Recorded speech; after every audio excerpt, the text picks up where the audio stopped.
Sige.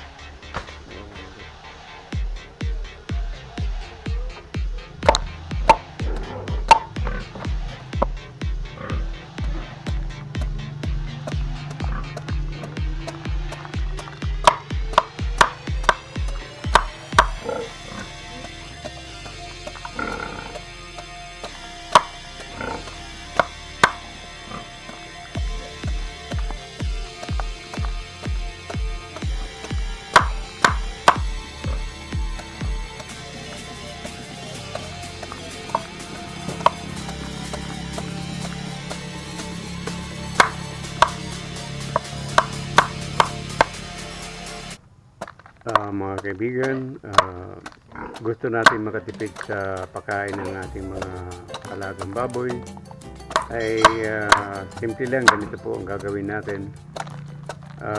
Pumitas tayo ng langka dahil napakaraming bunga naman.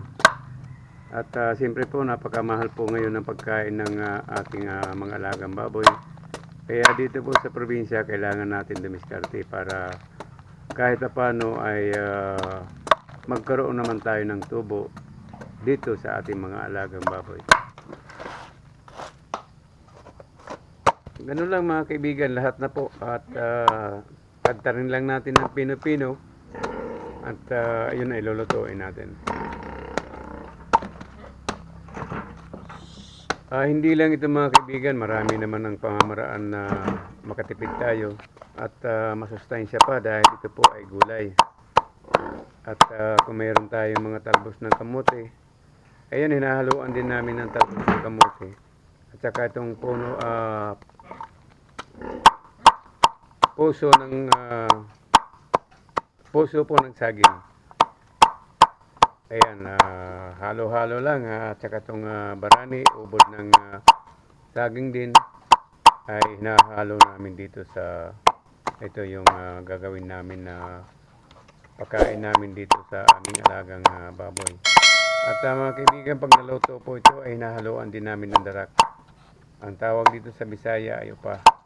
At yun naman po ay pandagdag lang po sa pagkain ng aking mga alagang baboy na inahin. Pag mga inahin, ito po ang dinadagdag ko, hindi iba sa patining. Pag patining naman po ay puro po kami at sa mga beef. Dito lang sa inahing baboy ay hinahaluan namin ng ganito. At siyempre organic at saka masustansya po. Mga kaibigan, ito na po yung dalawang pirasong langka at saka barani, yung ubod po ng saging. Ito si B1 ay ngayong March 15, sa awa ng Diyos, sana. Kaya lang, ganyan lang talaga mga kaibigan at napakalikot. Pang ang 7 anak na yata to. Pang anak 7 o 6. Hindi ko pa masyadong tandaan pero nakasulat po yan. At meron tayong listahan nito. Ayan po kadami ang ating nilulutong kakanin para sa ating mga lagang baboy. Ayan po. 2 langka at saka barani. Ubod ng saging. Ayan.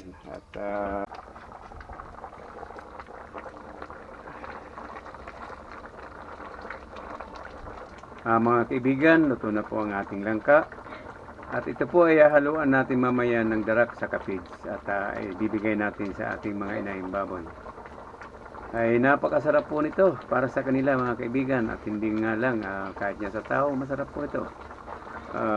Pag ginataan. Ayan po. Ilang oras din, mga siguro 1 oras ang aking pagluluto nito. Kailangan din kasi lutong-luto rin para sa kanila.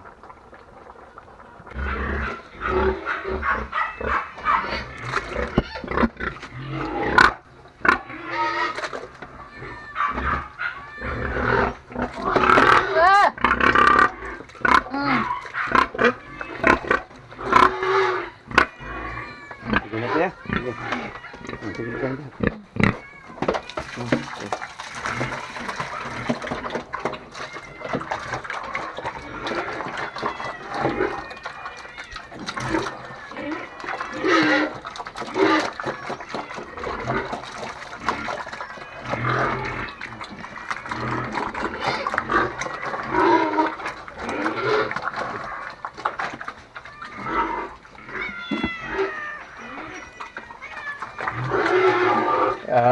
kaibigan, ito po, kita nyo naman kung paano po kumain sila.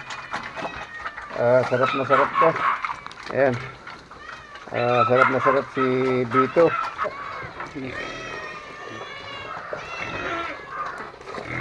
Si Mama B1, nag-aantay na. Ang hirap naman itong mga kaibigan, ganun po sila ka, ano? Ayan. Ayan po. Masarap kumain. Oh, grabe, ganun yan kumain mga kaibigan. Pero okay lang, masaya. Pag ganyan nakikita mong ganun kumain ang ating mga alagang baboy. Ayan. Pero pag wala po kaming kikitan lang ka, ay puro naman ang nabibigay namin.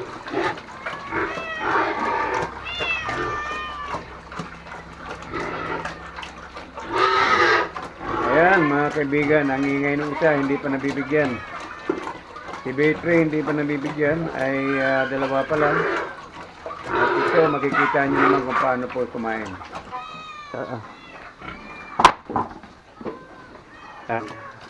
Ito, si B3. At mga anak na yung April. Sige na. Medyo mahinin siya kumain.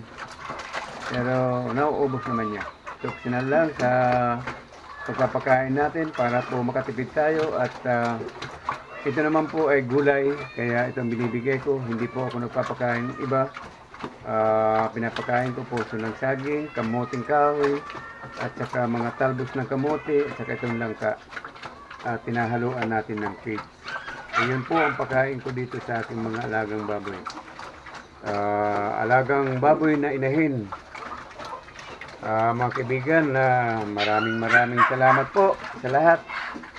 Sana po lagi tayo mag-iingat at kung po pwede po, pahingi po ng isang subscribe.